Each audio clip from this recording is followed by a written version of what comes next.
ನಮ್ಮ ದೇಶದಲ್ಲಿ ದೆಹಲಿ ಸುಲ್ತಾನರುಗಳು, ಖಿಲ್ಜಿಗಳು, ಲೋಧಿಗಳು, ತುಘಲಕ್ಕುಗಳು ಅವರೆಲ್ಲರೂ ಸೇರಿಕೊಂಡು ಅವರ ಆಳ್ವಿಕೆಯ ಪ್ರಾರಂಭ ಕಾಲದಲ್ಲಿ 1206ರಲ್ಲಿ ಈ ವಕ್ಫಿನ ಪರಂಪರೆ ಈ ದೇಶದಲ್ಲಿ ಆರಂಭಗೊಂಡಿತು. ವಕ್ಫ್ ಅಮೆಂಡ್ಮೆಂಟ್ ಕಾಯ್ದೆಯಿಂದ ಅತ್ಯಂತ ಹೆಚ್ಚು ಲಾಭವಾಗಿರುವುದು ಯಾರಿಗೆ ಅಂತ ಹೇಳಿದರೆ ಭೂಗಳ್ಳರಿಗೆ. ವಕ್ಫ್ ಎನ್ನುವುದು ಇವತ್ತು ಎಷ್ಟು ಲಕ್ಷ ಎಕರೆ ಜಾಗ ಇದೆ ಎನ್ನುವುದು ಮುಖ್ಯವಲ್ಲ, ಅದು ಸರ್ಕಾರ ಕೊಟ್ಟದಲ್ಲ, ಸರ್ಕಾರದಿಂದ ಮುಸಲ್ಮಾನರು ಅದನ್ನು ದಾನವಾಗಿ ಪಡೆದದ್ದು ಕೂಡ ಅಲ್ಲ. ಒಮ್ಮೆ ಒಂದು ಸ್ವತ್ತನ್ನು ವಕ್ಫ್ ಮಾಡಿದರೆ, ಭೂಮಿಯನ್ನು ವಕಫ್ ಮಾಡಿದರೆ ಮತ್ತೆ ಯಾವತ್ತೂ ಕೂಡ ಅದನ್ನು ಹಿಂಪಡೆಯಲು ಸರಿಯಾದಲ್ಲಿ ಸಾಧ್ಯವಿಲ್ಲ. ಅದರ ಒಡೆತನ ವಾಕಿಫ್ ಯಾರು ವಕ್ಫ್ ಮಾಡಿದ್ದಾರೆ ಅವರಿಗೂ ಕೂಡ ಇಲ್ಲ. ಅದು ಮತ್ತೆ ಅಲ್ಲಾಹನ ಭೂಮಿ ಆಯಿತು. ನಮ್ಮ ನಾರ್ತ್ ಇಂಡಿಯಾದ ಅನೇಕ ರಾಜ್ಯಗಳಲ್ಲಿ ನೋಡಿ ಮದರಸಾಗಳ ಮೇಲೆ ಬುಲ್ಡೋಸರ್ ದಾಳಿ ಶುರುವಾಯಿತು. ಮುಸಲ್ಮಾನರು ಈ ಪ್ರತಿಭಟನೆ ಮಾಡಬೇಕು, ಮುಸಲ್ಮಾನರು ಬೀದಿಗಿಳಿಯಬೇಕು, ಅವರ ಶಕ್ತಿ, ಸಾಮರ್ಥ್ಯ, ಎನರ್ಜಿ ಎಲ್ಲವೂ ಕೂಡ ಈ ರೀತಿ ಪ್ರತಿಭಟನೆಗಳಲ್ಲಿ ಬೀದಿಗಳಲ್ಲಿ ಪೋಲಾಗಬೇಕು. ನಾವು ನಮಗೆ ಸಂವಿಧಾನ ಕೊಟ್ಟ ಹಕ್ಕಿನ ಅದರ ಪ್ರಕಾರ ಪ್ರತಿಭಟನೆ ಮಾಡ್ತೇವೆ ಹೊರತು ಬೇರೆ ಯಾವುದೇ ಒಂದು ಗೆಲುವು ಸೃಷ್ಟಿಸುವಂತಹ ಉದ್ದೇಶ ನಮಗಿಲ್ಲ. ನಮ್ಮ ಪೂರ್ವಜರು ಕೊಟ್ಟಂತಹ ಲಕ್ಷಾಂತರ ಎಕರೆ ಜಾಗಗಳ ಅದನ್ನು ಬಳಸಿಕೊಂಡು ಈ ಸಮುದಾಯಕ್ಕೆ ಕಾಲೇಜುಗಳು, ಶಾಲೆಗಳು, ಈ ಸಮುದಾಯ ಅಭಿವೃದ್ಧಿಯಾಗುವಂತಹ ಯೋಜನೆಗಳನ್ನು ಹಾಕುವುದರ ಬದಲಾಗಿ ಅಯೋಧ್ಯ ಟ್ರಸ್ಟ್ ಇರ್ಬೋದು, ತಿರುಮಲ ತಿರುಪತಿ ಟ್ರಸ್ಟ್ ಇರ್ಬೋದು, ಇದರಲ್ಲಿ ಏನಾದರೂ ಗೌರ್ಮೆಂಟ್ ಅಫಿಷಿಯಲ್ಸ್ ಬರುವುದಾದರೆ, ಕರ್ಮಚಾರಿಗಳು ಬರುವುದಾದರೆ ಅವರು ಹಿಂದೂಗಳಾಗಬೇಕು ಅಂತ ಸರ್ಕಾರದಲ್ಲಿ ಕಾನೂನು ಮಾಡಲ್ಪಟ್ಟಿದೆ. ಒಂದೇ ಒಂದು ಸಮುದಾಯವನ್ನು ಗುರಿ ಮಾಡಿ ನಿರಂತರವಾಗಿಂತಹ ದಾಳಿಗಳನ್ನು ಸಂಘಟಿಸಿ ಅವರ ಮೇಲೆ ದೌರ್ಜನ್ಯ ಮಾಡುವಂತಹ ಒಂದು ಪರಿಪಾಠ ಇವತ್ತು ಬಹಳ ತೀವ್ರವಾದ ರೀತಿಯಲ್ಲಿ ನಮ್ಮ ದೇಶದಲ್ಲಿ ಬರ್ತಾ ಇದೆ. ವಕ್ಫ್ ಸಂಬಂಧವಾಗಿ ಮುಸ್ಲಿಂ ಸಮುದಾಯ ಈ ದೇಶದಲ್ಲಿ ಅನುಭವಿಸುವಂತಹ ಬಹಳ ದೊಡ್ಡ ಪರಿತಾಪಕರವಾದಂತಹ ಒಂದು ಪರಿಸ್ಥಿತಿಯ ಬಗ್ಗೆ ಕಳೆದ ಎಲ್ಲ ಭಾಷಣಗಳಲ್ಲೂ ಕೂಡ ನೀವು ಆಲಿಸಿದ್ದೀರಿ. ಸುದೀರ್ಘವಾದ ಸಮಯ ಈ ಸಂದರ್ಭದಲ್ಲಿಲ್ಲ. ಈ ದೇಶವನ್ನು ಆಳಿದ ಮುಸ್ಲಿಂ ಸುಲ್ತಾನರುಗಳ ಕಾಲಘಟ್ಟಗಳಲ್ಲಿ, ವಿಶೇಷವಾಗಿ ಡೆಲ್ಲಿ ಸುಲ್ತಾನರ ಕಾಲಘಟ್ಟದಿಂದ ಸರಿಸುಮಾರು 819 ವರ್ಷಗಳ ಹಿಂದೆ ನಮ್ಮ ದೇಶದಲ್ಲಿ ಸ್ವತ್ತುಗಳನ್ನು ವಕಫ್ ಮಾಡುವಂತಹ ಪರಿಪಾಠವಂತು. ಇಸ್ಲಾಮಿ ಪರಂಪರೆಯಲ್ಲಿ 2ನೇ ಖಲೀಫಾ ಉಮರ್ ಬಿನ್ ಖತ್ತಾಬ್ ರಲಿಯಲ್ಲಾಹು ಅನ್ಹು ಪ್ರವಾದಿ ಸಲ್ಲಲ್ಲಾಹು ಅಲೈಹಿ ವಸಲ್ಲಂ ಅವರಿಗೆ ತನ್ನ ತೋಟವನ್ನು ವಕ್ಫ್ ಮಾಡುವ ಮೂಲಕ, ತನ್ನ ಜಮೀನನ್ನು ವಕ್ಫ್ ಮಾಡುವ ಮೂಲಕ ಇಸ್ಲಾಮಿನಲ್ಲಿ ವಕ್ಫಿನ ಪರಂಪರೆ ಪ್ರಾರಂಭಗೊಂಡಿತು. ನಮ್ಮ ದೇಶದಲ್ಲಿ ದೆಹಲಿ ಸುಲ್ತಾನರುಗಳು, ಖಿಲ್ಜಿಗಳು, ಲೋಧಿಗಳು, ತುಘಲಕ್ಕುಗಳು ಅವರೆಲ್ಲರೂ ಸೇರಿಕೊಂಡು ಅವರ ಆಳ್ವಿಕೆಯ ಪ್ರಾರಂಭ ಕಾಲದಲ್ಲಿ 1206ರಲ್ಲಿ ಈ ವಕ್ಫಿನ ಪರಂಪರೆ ಈ ದೇಶದಲ್ಲಿ ಆರಂಭಗೊಂಡಿತು.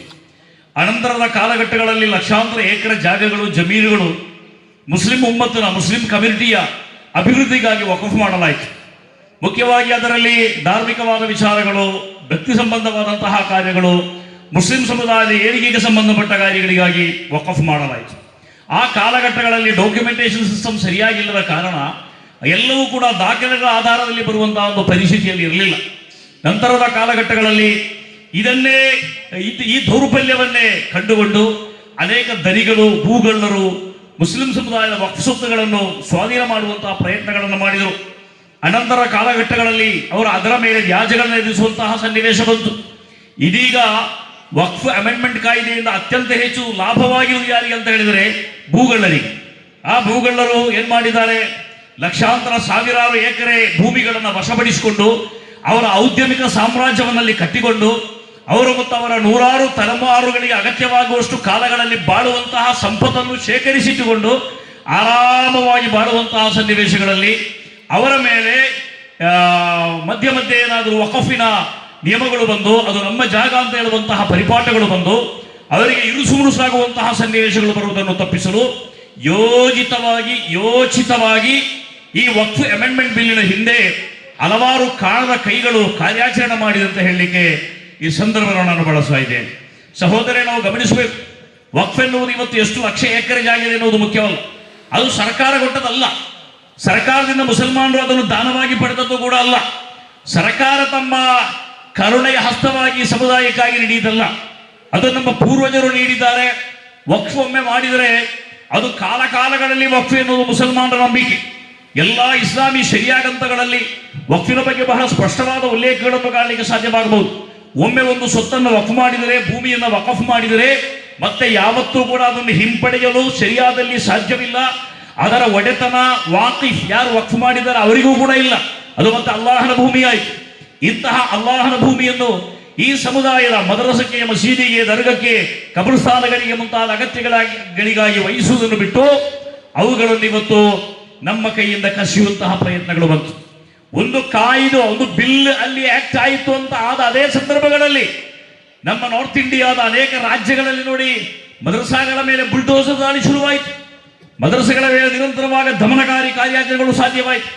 ಮುಸಲ್ಮಾನರು ಈ ಪ್ರತಿಭಟನೆ ಮಾಡಬೇಕು, ಮುಸಲ್ಮಾನರು ಬೀದಿಗಿಳಿಯಬೇಕು, ಅವರ ಶಕ್ತಿ ಸಾಮರ್ಥ್ಯ ಎನರ್ಜಿ ಎಲ್ಲವೂ ಕೂಡ ಈ ರೀತಿ ಪ್ರತಿಭಟನೆಗಳಲ್ಲಿ ಬೀದಿಗಳಲ್ಲಿ ಪೋಲಾಗಬೇಕು, ಅವರ ಅಮೂಲ್ಯವಾದ ಶಕ್ತಿಗಳು ನಾಶವಾಗಬೇಕು.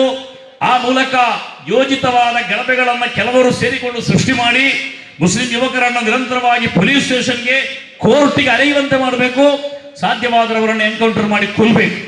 ಇಂತಹ ಬಹಳಷ್ಟು ಸೂಕ್ಷ್ಮವಾದ ಗುಪ್ತ ಕಾರ್ಯಸೂಚಿಗಳನ್ನು ಹೊಂದಿರುವಂತಹ ಕೆಲವರು ಈ ರೀತಿಯಾಗಿ ಇವತ್ತು ನಮ್ಮನ್ನು ಬೀದಿಗಿಳಿಸಿ ಹೋರಾಟ ಮಾಡುವಂತಹ ಕೆಲಸಗಳನ್ನು ಮಾಡ್ತಾ ಇದ್ದಾರೆ.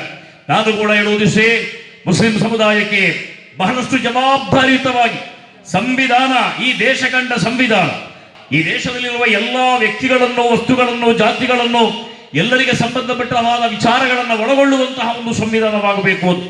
ಆ ಸಂವಿಧಾನ ನಮಗೆ ನೀಡುವಂತಹ ಹಕ್ಕು, ಆ ಸಂವಿಧಾನ ನಮಗೆ ನೀಡುವಂತಹ ಪ್ರತಿಭಟನೆ ಹಕ್ಕು, ಅದನ್ನು ಬಳಸಿಕೊಂಡು ನಾವು ಇವತ್ತು ನ್ಯಾಯಯುತವಾಗಿ ಅತ್ಯಂತ ಶಾಂತಿಯುತವಾಗಿ ಪ್ರತಿಭಟನೆಯನ್ನು ಮಾಡ್ತಾ ಇದ್ದೇವೆ.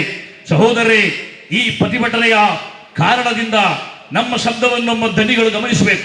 ಲೋಕಸಭೆಯಲ್ಲಿ ಪಾಸ್ ಆಯಿತು, ರಾಜ್ಯಸಭೆಯಲ್ಲಿ ಪಾಸ್ ಆಯಿತು, ಪ್ರೆಸಿಡೆಂಟ್ ಸೈನ್ ಹಾಕಿದ್ರು, ಅದು ಕಾಯ್ದೆಯಾಗಿ ಇವತ್ತು ರೂಪುಗೊಂಡಿತು. ಇನ್ನು ಕೂಡ ಸುಪ್ರೀಂ ಕೋರ್ಟ್ಗಳಲ್ಲಿ ಅದರ ಬಗ್ಗೆ ಚರ್ಚೆ ನಡೆಯುವಂತಹ ಸಂದರ್ಭಗಳಲ್ಲಿ ನಮಗೆ ನ್ಯಾಯಾಲಯಗಳಲ್ಲಿ ನಂಬಿಕೆ ಇದೆ. ಆ ನ್ಯಾಯಾಲಯಗಳಿಂದ ಖಂಡಿತವಾಗಿಯೂ ನಮಗೆ ನ್ಯಾಯ ಸಿಗ್ತದೆ ಎನ್ನುವಂತಹ ಒಂದು ಭರವಸೆ ಇದೆ. ಅದಕ್ಕಾಗಿ ನಾವು ಪ್ರಯತ್ನ ಮಾಡ್ತಾ ಇದ್ದೇವೆ. ಸಹೋದರರೇ, ಇಂತಹ ಸಂದರ್ಭಗಳಲ್ಲಿ ಇದು ಕೇವಲ ಒಂದು ಮುಸಲ್ಮಾನಿಗೆ ಸಂಬಂಧಪಟ್ಟ ವಿಚಾರ ಅಂತ ಯಾರು ಭಾವಿಸಬಾರದು. ಟಿವಿ ಆಂಕರ್ಗಳು, ಕೆಲವೊಂದು ಮಾಧ್ಯಮಗಳು ನಿರಂತರವಾಗಿ ವಕ್ಫ್ ಎನ್ನುವ ಈ ಒಂದು ವಿವಾದಗಳು ಏನಿದೆ ಅದು ಕೇವಲ ಮುಸಲ್ಮಾನಿಗೆ ಸಂಬಂಧಪಟ್ಟದ್ದು ಅಂತ ಬಿಂಬಿಸಿ ಮುಸಲ್ಮಾನರು ಮತ್ತು ಹಿಂದೂಗಳ ಮಧ್ಯೆ ಕಂದಕಗಳನ್ನು ಸೃಷ್ಟಿ ಮಾಡುವ ಪ್ರಯತ್ನ ಮಾಡ್ತಾ ಇದ್ದಾರೆ. ಇದನ್ನು ಕೋಮು ಗಲಭೆಗಳಿಗೆ ತಿರುಗಿಸುವಂತಹ ಪ್ರಯತ್ನ ಮಾಡ್ತಾ ಇದೆ. ಕೆಲವು ಕಡೆಗಳಲ್ಲಿ ಸಾಕಷ್ಟು ಮಂದಿ ಪೊಲೀಸರು ಬರ್ತಾರೆ. ಆ ಪೊಲೀಸರು ಬರುವಂತಹ ಸಂದರ್ಭದಲ್ಲಿ ನಮಗೊಂದು ಭೀತಿಯ ವಾತಾವರಣ ಸೃಷ್ಟಿಯಾಗ್ತದೆ. ಪೊಲೀಸರಲ್ಲಿ ಪತ್ರಿಕಾಕರ್ತರ ವಿನಂತಿ ಏನೆಂದರೆ, ನಾವು ನಮಗೆ ಸಂವಿಧಾನ ಕೊಟ್ಟ ಹಕ್ಕಿನ ಅದರ ಪ್ರಕಾರ ಪ್ರತಿಭಟನೆ ಮಾಡ್ತೇವೆ ಹೊರತು ಬೇರೆ ಯಾವುದೇ ಒಂದು ಗಲಭೆ ಸೃಷ್ಟಿಸುವಂತಹ ಉದ್ದೇಶ ನಮಗಿಲ್ಲ. ನಾವಿಲ್ಲಿ ಯಾವುದೇ ರೀತಿಯಲ್ಲಿ ಆಂದೋಲನ ಮಾಡಿ ದೊಂಬಿ ಎಬ್ಬಿಸುವಂತಹ ಪ್ರಯತ್ನ ನಮಗಿಲ್ಲ. ಇದು ಖಂಡಿತವಾಗಿಯೂ ಹಿಂದೂಗಳ ವಿರುದ್ಧವಾದ ಪ್ರತಿಭಟನೆ ಅಲ್ಲ, ಇದು ಮುಸ್ಲಿಮೇತರ ವಿರುದ್ಧವಾದ ಪ್ರತಿಭಟನೆ ಅಲ್ಲ, ಇದು ಪೊಲೀಸರ ವಿರುದ್ಧವಾದಂತಹ ಯಾವುದೇ ಒಂದು ಪ್ರತಿಭಟನೆ ಅಲ್ಲ, ಯಾವುದೇ ಒಂದು ಗಲಭೆ ಸಾರುವಂತಹ ಷಡ್ಯಂತ್ರವಲ್ಲ, ಸಮರವಲ್ಲ. ಇದು ನಮ್ಮ ಹಕ್ಕಿಗಳಿಗಾಗಿ ನಾವು ಮಾಡುವಂತಹ ಸಮರ. ಎನ್ಆರ್ಸಿ ಬಂತು, ನ್ಯಾಷನಲ್ ರಿಜಿಸ್ಟರ್ ಆಫ್ ಸಿಟಿಜನ್ಶಿಪ್ ಹೆಸರಲ್ಲಿ ಬಹಳಷ್ಟು ಪ್ರತಿಭಟನೆಗಳು ದೇಶದಲ್ಲಿ ನಡೆದವು. ಲಕ್ಷಾಂತರ ರೂಪಾಯಿಗಳು ಖರ್ಚಾಯಿತು. ನಮ್ಮ ಯುವ ಶಕ್ತಿ ದಿವಸಗಟ್ಟಲೆ, ತಿಂಗಳುಗಟ್ಟಲೆ ಅದರಿಂದ ಅಲೆದಾಡುವಂತಹ ಪರಿಸ್ಥಿತಿ ಬಂತು. ಈಗ ನೋಡಿ, ವಕ್ಫ್ ಬಿಲ್ ಬಂದಿದೆ. ಹೀಗೆ ನಿರಂತರವಾದ ಬಿಲ್ಲುಗಳನ್ನು ತಂದು, ಆಕ್ಟ್ಗಳನ್ನು ತಂದು ಒಂದು ಸಮುದಾಯದ ಮಾನಸಿಕವಾದ ಶಕ್ತಿಯನ್ನು ಕುಗ್ಗಿಸುವಂತಹ ಪ್ರಯತ್ನ ಇದರ ಅಧೀನದಲ್ಲಿದೆ. ಆದ್ದರಿಂದ ಇಂತಹ ಪ್ರತಿಭಟನೆಗಳು ಮಾಡುವ ಸಂದರ್ಭದಲ್ಲಿ ನಾವು ಯಾವತ್ತೂ ಕೂಡ ಮುಸಲ್ಮಾನರ ಹಕ್ಕುಗಳ ಸಂರಕ್ಷಣಾ ವೇದಿಕೆಗಳನ್ನು ಕಟ್ಟಿಲ್ಲ.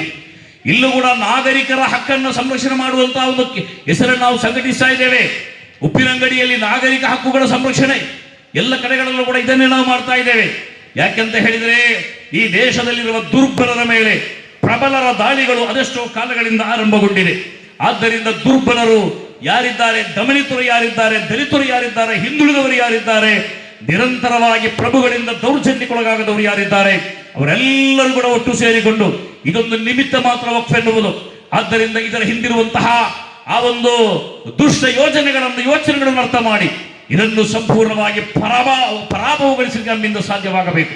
ನಮ್ಮ ಪೂರ್ವಜರು ಕೊಟ್ಟಂತಹ ಲಕ್ಷಾಂತರ ಎಕರೆ ಜಾಗಗಳ ಅದನ್ನು ಬಳಸಿಕೊಂಡು ಈ ಸಮುದಾಯಕ್ಕೆ ಕಾಲೇಜುಗಳು, ಶಾಲೆಗಳು, ಈ ಸಮುದಾಯ ಅಭಿವೃದ್ಧಿಯಾಗುವಂತಹ ಯೋಜನೆಗಳನ್ನು ಹಾಕುವುದರ ಬದಲಾಗಿ ರಾತ್ರೋರಾತ್ರಿ ಕಾಯ್ದೆಗಳನ್ನು ಮಾಡಿ ಅವರ ಸ್ವತ್ತುಗಳನ್ನು ಕಸಿದು ಅವರ ಮೇಲೆ ಕೇಸುಗಳನ್ನು ಜಡಿದು ನೂರಾರು ವರ್ಷಗಳಿಂದ ಅವರು ಮಾಡುತ್ತಿದ್ದ ಆರಾಧನಾ ಮಂದಿರಗಳನ್ನು ಕೆಡವಿ ಮದ್ರಸೆಗಳ ಮೇಲೆ ಬುಲ್ಡೋಸರ್ ದಾಳಿಗಳನ್ನು ಮಾಡಿ ಮೌಲ್ಯಗಳನ್ನು ಹಿಂಸಿಸಿ ಈ ದೇಶದಲ್ಲಿ ಭೀಕರವಾದ ವಾತಾವರಣ ಸೃಷ್ಟಿಸುವಂತಹ ಉದ್ದೇಶ ಏನು ಎಂಬುದು, ಇದು ಯಾವುದರ ಪ್ರಾರಂಭ ಎನ್ನುವುದನ್ನು ಇವತ್ತು ಎಲ್ಲ ನಾಗರಿಕ ಸಮುದಾಯ ಕೂಡ ಬಹಳ ಸ್ಪಷ್ಟವಾಗಿ ಅರ್ಥ ಮಾಡಿಕೊಳ್ಬೇಕು ಅಂತ ನಾನು ಬಯಸ್ತಾ ಇದ್ದೇನೆ.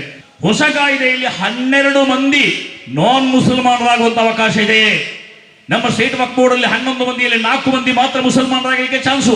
ಉಳಿದ 7 ಮಂದಿ ಕೂಡ ಮುಸಲ್ಮಾನರಾಗುವಂತ ಅಗತ್ಯ ಇಲ್ಲ. ನಾನ್ ಮುಸ್ಲಿಂ ಆಗುವುದು ಕಡ್ಡಾಯವಾಗಿ 2 ಮಾತ್ರ. ಅದೇ ಸಂದರ್ಭದಲ್ಲಿ ಉಳಿದ ಪೋಸ್ಟ್ಗಳಲ್ಲಿ ಮುಸಲ್ಮಾನರೇ ಬರಬೇಕೆನ್ನುವ ಕಾನೂನನ್ನು ದೇಶ ಮಾಡಿಲ್ಲ.